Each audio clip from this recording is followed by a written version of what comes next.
Magandang umaga mula sa Pag-asa Weather Forecasting Center. Ito ng ating update sa magiging tayo ng panahon sa susunod na 24 oras. Wala pa rin tayong binabantayang low pressure area o namang sama ng panahon na maaaring maging bagyo sa mga susunod na araw. And for today, ay humina na nga yung epekto ng southwesterly wind flow dito sa may Palawan, so hindi na ito umiiral sa anumang bahagi ng ating bansa. At itong easterlies na o yung hangin na nanggagaling sa Karagatang Pasipiko ang nakakaapekto sa silangang bahagi ng Pilipinas. Kaya for today, asahan natin yung mga kaulapan o yung mga tuloy-tuloy na kaulapan at mga kalat-kalat na pag-ulan and thunderstorms dito sa silangang bahagi ng Luzon area. Samantala, for Metro Manila and the rest of the country ay magpapatuloy itong generally fair weather ngayong araw, maliban na lamang sa mga isolated rain showers or localized thunderstorms.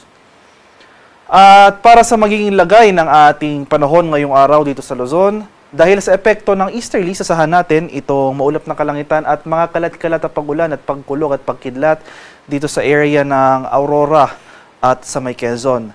So madaling araw pa lamang, ngayong madaling araw, may mga naitala na tayong early morning thunderstorms sa may Quezon area. Asahan natin na later in the day, mas rarami pa yung mga lugar na makakaranas ng pag-ulan.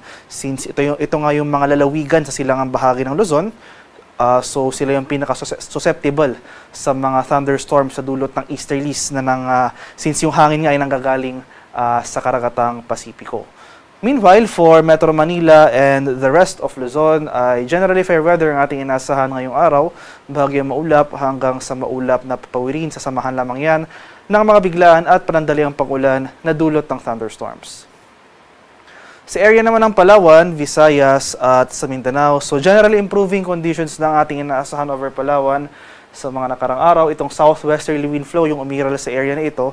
So wala na pong southwesterly wind flow. So most of Visayas and Mindanao, particular na itong eastern sections, dahil sa easterlies, magpapatuloy na itong generally fair weather throughout the day.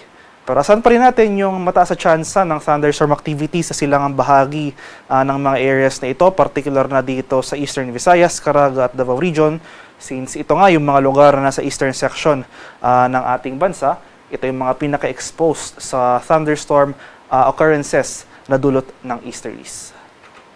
Sa kalagayan naman ating karagatan, walang gale warning na nakataas, at banayad hanggang sa katamtamang pag-alon ang mararanasan sa malaking bahagi ng ating bansa. Gayunpaman, iba yung pag-iingat pa rin sa ating mga kababayan na maglalayag sapagkat kung meron tayong offshore thunderstorm activity, ito yung mga pag-ulan sa ating mga dagat baybay. Asahan natin yung mga pagbugso ng hangin, kakibat nito ang bahagyang pagtaas ng ating mga alon. At para naman sa ating weather outlook sa mga susunod na araw, so starting tomorrow hanggang Wednesday, itong eastern section ng Luzon, magpapatuloy yung mga kaulapan at mga pag-ulan na dulot ng easterlies. So sa ngayong araw, at least for today, itong Aurora at Quezon pa lamang yung mga lugar na makakaranas ng makulimlim na panahon at mga pag-ulan. Pero rarami pa yung mga lugar na makakaranas ng mga thunderstorm activity na dulot ng easterlies sa mga susunod na araw. So from Monday to Wednesday, asahan natin na magpapatuloy yung mga kaulapan at mga pag-ulan dito sa area ng Quezon at Aurora. Magkakaroon na rin tayo ng mga pag-ulan dito sa area ng Bicol Region, pati na rin dito sa Isabela, sa may Cagayan Valley. So maging handa po tayo at alerto sa mga banta ng flooding at landslides, lalong-lalo na kung tuloy-tuloy ang pag-ulan na ating mararanasan. Pagsapit pero ng Huwebes ay mababawasan yung mga pag-ulan sa may Kabikulan, pero magpapatuloy yung mga thunderstorms na dulot ng easterlies sa may Quezon, dito sa Aurora at sa Isabela. Sa mga di ko po nabanggit na lugar, for Metro Manila and the rest of the country throughout the rest of the forecast period, ay generally fair weather ang ating inaasahan, bahagyang maulap hanggang sa maulap at papawirin, pero yun nga po, magdala pa rin tayo ng pananggalang sa ulan yung ating mga payong dahil itong easterlies na iiral sa malaking bahagi ng ating bansa, posible pa rin dyan yung mga usual afternoon to evening na mga rain showers or thunderstorms.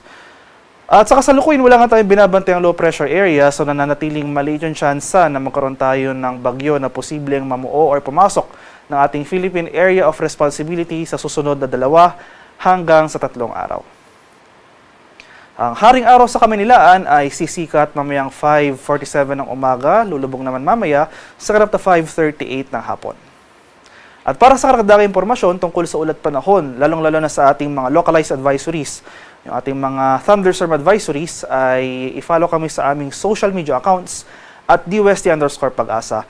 Mag-subscribe rin kayo sa aming YouTube channel sa DUST Pag-asa Weather Report at palaging bisitahin ang aming official website sa pag-asa.dust.gov.ph at panahon.gov.ph.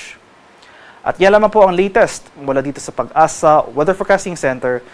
Magandang umaga sa ating lahat. Ako po si Dan Villamil Nag-uulat.